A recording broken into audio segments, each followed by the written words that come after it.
Hello teachers and fellow students, my name is Darcy Temple and I am here today to talk to you about the uses and abuses of architectural heritage in relation to my local area of Bulimba in Brisbane, Queensland. Before I start, I would like to formally acknowledge the traditional custodians of the beautiful land we sometimes take for granted, and in particular the Turrbal people, who have inhabited this region of southeast Queensland for the past 20,000 years. Through my research and personal observation, I have found that historical identity of a group of people can change vastly over a short period of time. They identify themselves with the particular characteristics of the built landscape. Through architecture, they express their personality, their driving needs, and the functionality the building requires to suit the climate and landscape.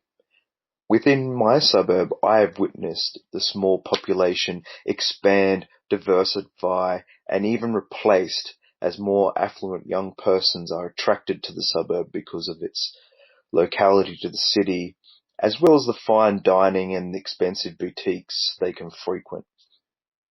The traditional dwellings of my area no longer suit the needs of the inhabitants, and the local government is trying desperately to enforce their rules and regulations to ensure the traditional character homes remain intact. There are a few ways you can bypass local government rules regarding heritage.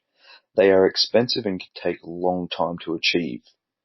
The two most common ways are, firstly, you neglect the dwelling for many years and hope that it falls down, or you demolish it and pay the council's fine.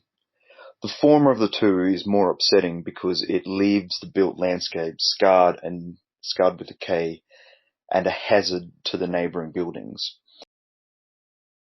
Here you can see some dwellings that I've noticed that have been left to ruin in my local area, and they are in the process of being removed or have already been removed.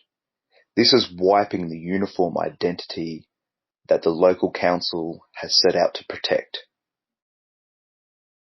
Adhering to character-sensitive design can result in dwellings that are too modern and are mere shadows of the past.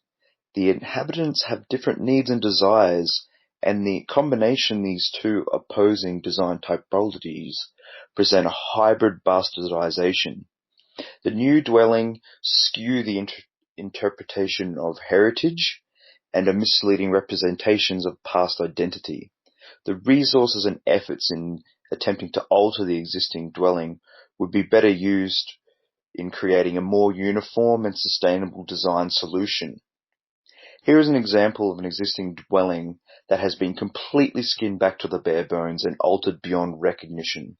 The colours, materials, and the extension are completely modern. The overall massing of the structure is confused and mismatched. Exceptions and compromises have been given to promote business and the economy. Local government has allowed for the demolition of many old Queenslanders. An example shown here is in Hawthorn. This is to allow for a new social hub of restaurants and deluxe cinemas.